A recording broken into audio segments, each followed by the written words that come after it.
Minister of State, Home Government of India, and respected Sri Saburam Bhattacharya, former Prime Minister of Nepal, and Sri R. Sampandan, leader of opposition Sri Lanka, and Sri Sajad Lani, Minister of Social Welfare from Jammu and Kashmir, organizer of the conference, ladies and gentlemen. Today discussion that is bullet to bullet is very much relevant to my life. I would like to share few regards and compulsion why I am known as having played with bullet.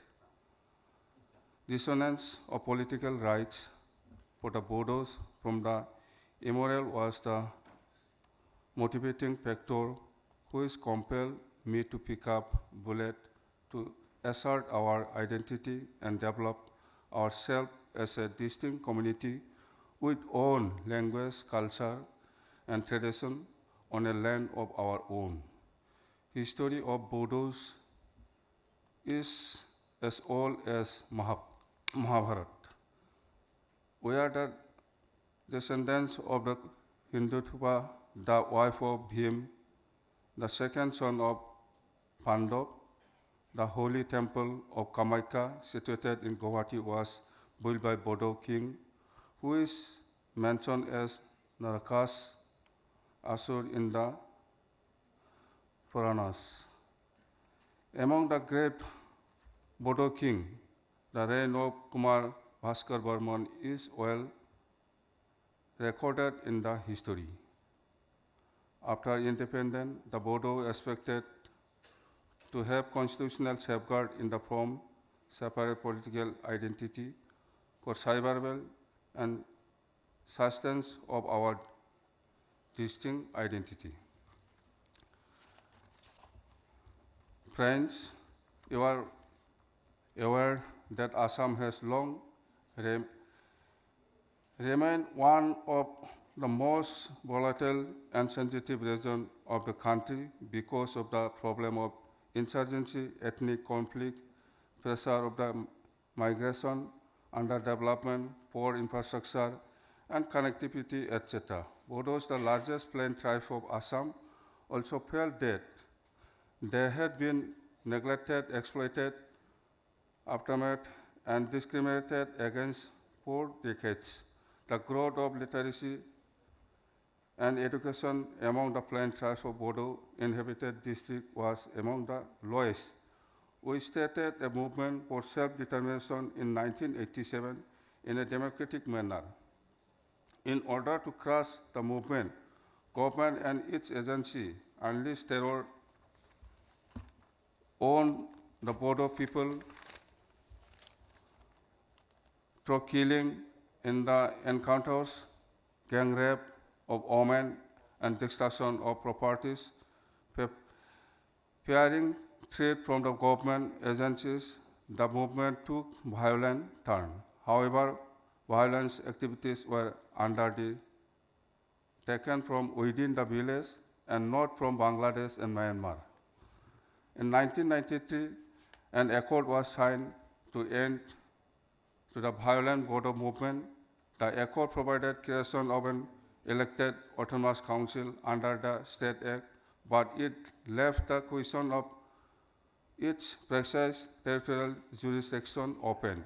In 1994, we launched an agitation for non-implementation of the accord. The 1996, we formed an organization for the creation of separate state of Bodoland. Our struggle was against the unjust government and its politics towards Bodo-dominated area. When the struggle was going on, Kargil was started in 1999. Responding to the call of the nation, our organization gave direction to each cadre not to fire on army and security forces. Our organization also offered to the government to send its cadre to fight in the battle area, the protecting of integrity and sovereignty of the nation. This gesture on the part of our organization was appreciated by the central government, and it is also directed its security forces not to target the Bodo cadres. In July 1999, BLT declared unilateral ceasefire in the response of central government appeal for talks. During the tripartite negotiation, which lasted nearly 3 years, we are carefully and logically put for our concern, but at the same time appreciated the limitation of the government. We never asked for the sovereign state, but settled for the sixth schedule status of place separate state, but with special provision. In the February 2003, the central government, our organizational Bodo Liberation Tiger, and Assam government signed Bodo Accord for creation of Bodoland Autonomous Council under modified provision of 6th schedule of the Constitution. Pursuant to the accord, Bodo language was also included in the 8th schedule of the Indian Constitution. As per this accord, Bodoland Territorial Council would have legislature, executive, administrative, and financial power with respect to the subject transferred to it. This includes 10 major socio-political areas. Further, the Council would have 40 elected and 6 nominated members. The accord also provided for adequate devolution of funds and special central assistance for creation of socio-economic infrastructure development. The Territorial Council jurisdiction of the Council was also determined so as not to repeat the mistake of 1993. The accord raised hopes and aspirations of the people.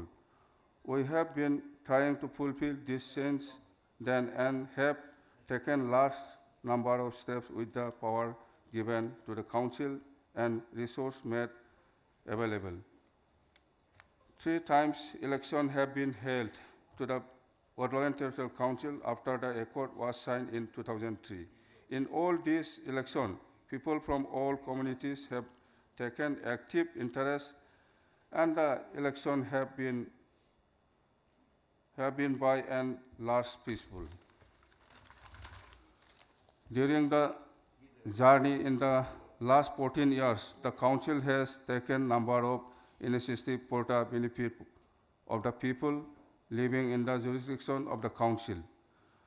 It believes in the philosophy of the Sabka Saath Sabka Vikas.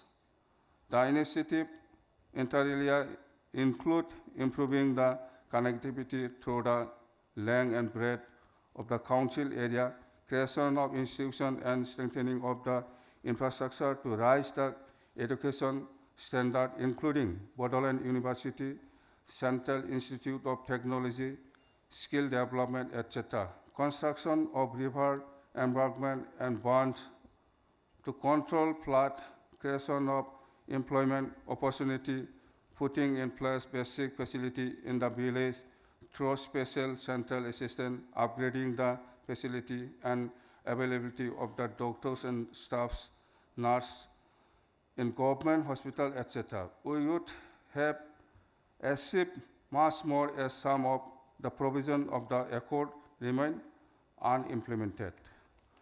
Whenever any major initiative projects are taken up in the Bodoland Council area, we consult all stakeholders and not impose decision.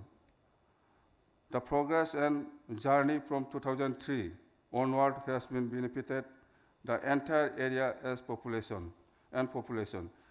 There has been overall progress in all spheres with the active involvement and support of all communities. We may not have fulfilled all hopes and aspirations of the people, but have come to a long way.